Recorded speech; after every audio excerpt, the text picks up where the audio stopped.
Hello दोस्तों, स्वागत है आपका हमारे चैनल द स्टडी नाउ पर। अपने जीके जीएस की क्लासेस को आगे बढ़ाते हुए आज हम आपको 13वीं क्लास पढ़ाएंगे। जैसा कि पिछली 12 क्लासेस हम आपको दे चुके हैं और वो सारे क्वेश्चंस जो हम आपको पिछली क्लासेस में बता चुके हैं वो सारे क्वेश्चन दोस्तों इंपॉर्टेंट क्वेश्चन होने वाले हैं। तो आपसे निवेदन है कि आप उसे जाकर जरूर देख लें, क्योंकि अब 23 तारीख से आप लोगों का एग्जाम स्टार्ट है दोस्तों। तो इसीलिए दोस्तों अब जल्दी से जल्दी हम अपनी क्लासेस को आगे बढ़ाएंगे। तो चलिए दोस्तों शुरू करते हैं बिना देर किए। पहला क्वेश्चन है, तीसरी पंचवर्षीय योजना के समय भारत के प्रधानमंत्री कौन थे?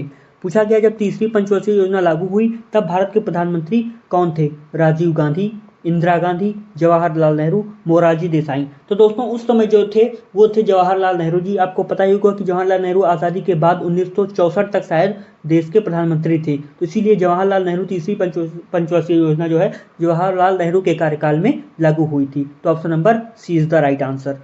नेक्स्ट क्वेश्चन है, भारत में जोन बिल मेला एक ऐसा मेला है जहां पर वस्तु विनिमय प्रणाली का उपयोग अभी तक किया जाता है। अब पूछा गया ये कहाँ लगता है? नागालैंड, मणिपुर, त्रिपुरा, असम। तो दोस्तों ये जो है असम में लगता है। ऑप्शन नंबर डी, असम में। कौन सा मेला? जोन बिल मेला एक ऐसा मेला है जहां पर वस्तु विनिमय प्रणाली का उपयोग अभी तक किया जाता है। इस क्वेश्चन को ऐसे भी पूछ सकता है दोस्तों कि कहां पर वस्तु विनिमय प्रणाली का उपयोग अभी तक किया जाता है, किस मेले में, ये भी पूछ सकता है। तो वो है जोन बिल मेला। कहां लगता है? वो असम में लगता है। Option number D is the right answer. Next question है, अंतर्दर्शी एक ऐसा यंत्र है जो आमाशय के अल्सरों का पता लगाने के लिए प्रयुक्त किया जाता है। इसमें एक लंबी संकीर्ण नलिका होती है जिसके एक सिरे पर छोटा चमकीला बल्ब होता है जो आमाशय में मुंह द्वारा निर्विष्ट की जाती है। इसमें क्या अंतर्निविष्ट है? पूछा गया है जो आमाशय में मुंह द्वारा निर्विष्ट की जाती है। अब इसमें अंतर्विष्ट पूछा गया है दोस्तों।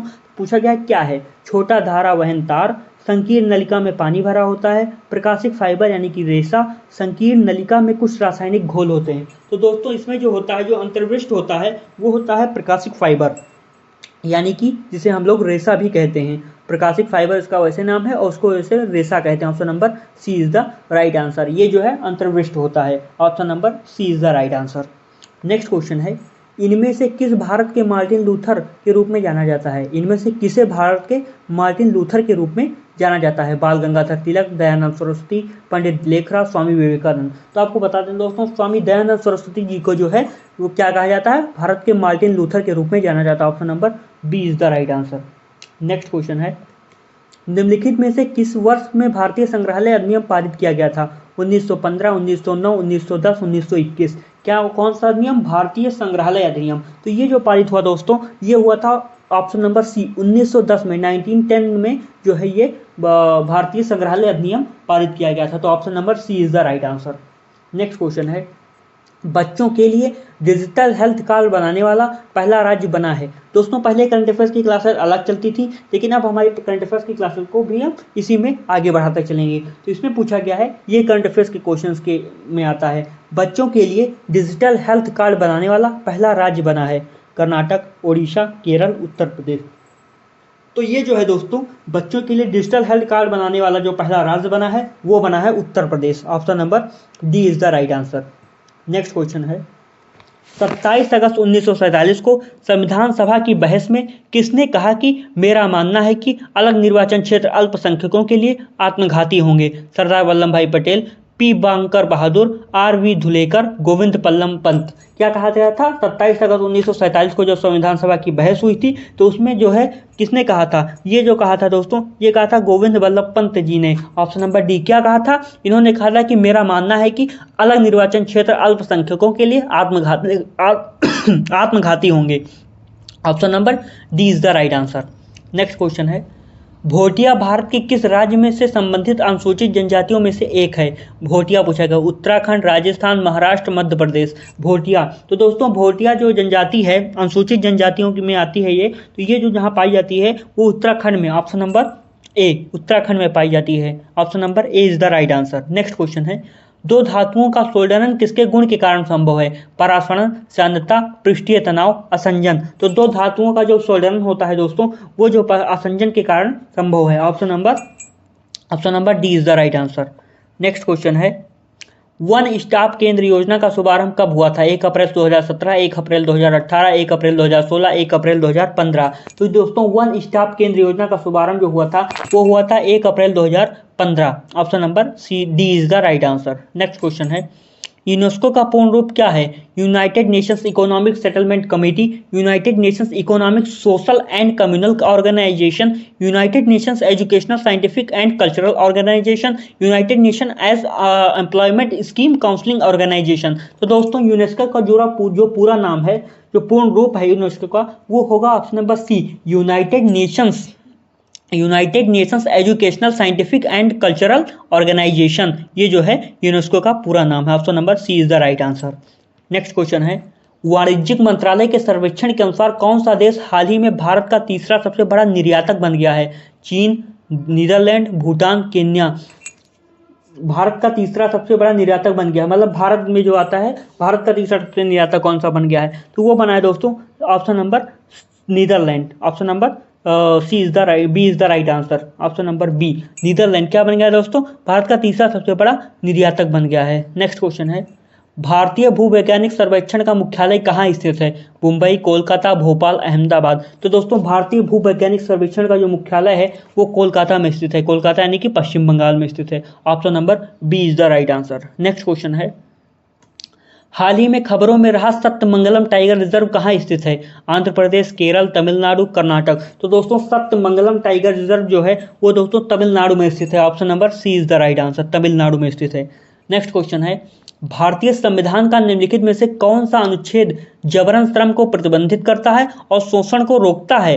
पूछा गया है, जबरन श्रम को प्रतिबंधित करता है और शोषण को भी रोकता है, ये कौन सा अनुच्छेद है? अनुच्छेद 20, अनुच्छेद 19, अनुच्छेद 25, अनुच्छेद 23। तो ये है दोस्तों अनुच्छेद 23। ऑप्शन नंबर डी, अनुच्छेद 23 जो है जबरन श्रम को प्रतिबंधित करता है और शोषण को रोकता है। Option number D is the right answer. Next question है, पर्वत एशिया का यूरोप से अलग करता है, मतलब पूछा गया कौन सा पर्वत एशिया को यूरोप से अलग करता है? Himalaya, Andes, Alps, Ural.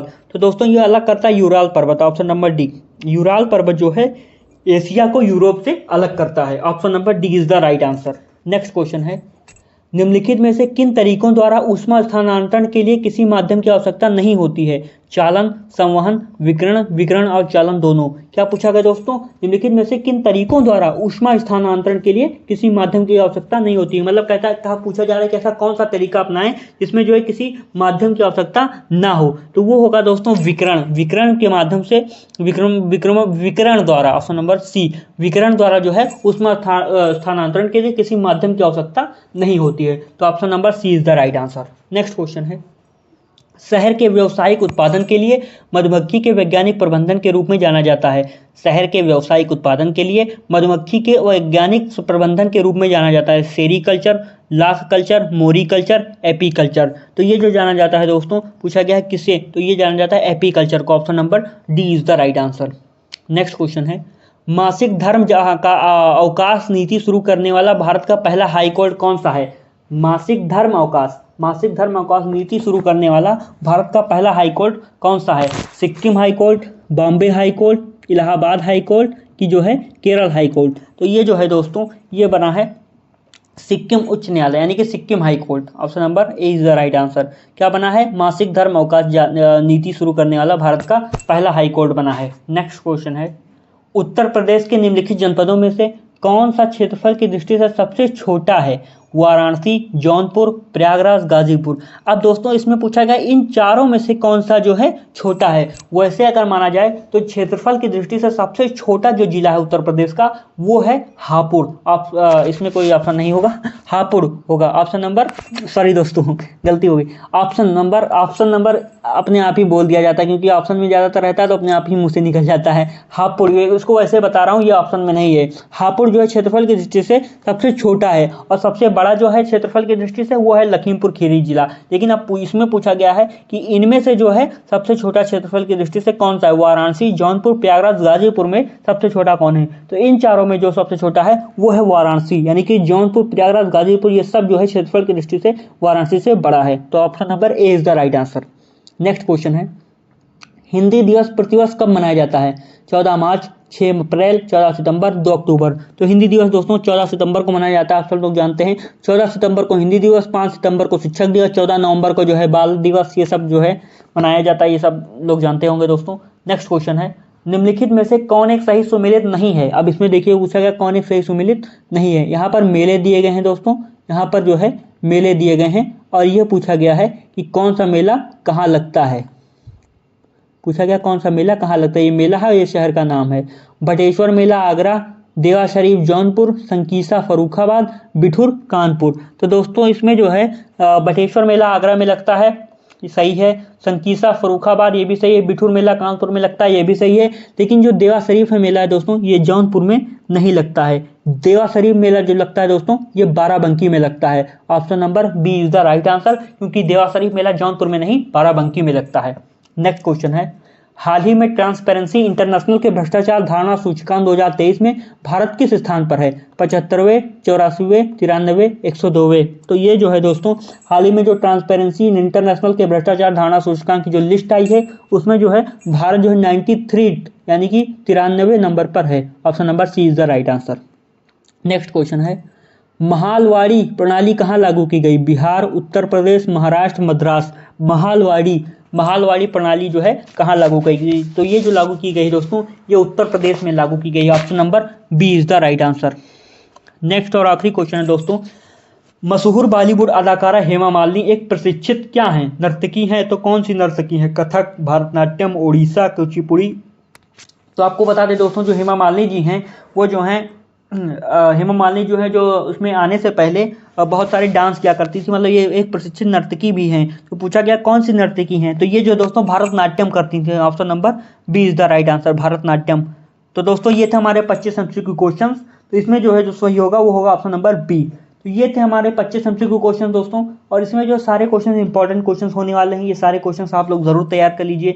ये हमारी जीके की क्लास चलती रहेगी, जीके जीएस की क्लासेस और हिंदी की क्लासेस को भी हम आगे बढ़ाते रहेंगे। मैथ की क्लासेस मैं आपको नहीं दे रहा हूँ दोस्तों, क्योंकि मैथ की क्लासेस कुछ वजहों से मैं नहीं दे पा रहा हूँ, लेकिन इतना जरूर बता रहा हूँ कि मैथ की क्लासेस आपको तुरंत बताने से होगी नहीं, क्योंकि हमने क्लासेस लेट से स्टार्ट की है। तो मैं इसलिए वही क्वेश्चन आपको बता रहा हूँ जो क्वेश्चन आप याद कर पाएँ। मैथ में लगता है समय, और मुझे विश्वास है कि आप लोग उसको जरूर पढ़ लिए होंगे। तो दोस्तों ये हमारी क्लासेस ऐसे चलती रहेंगी।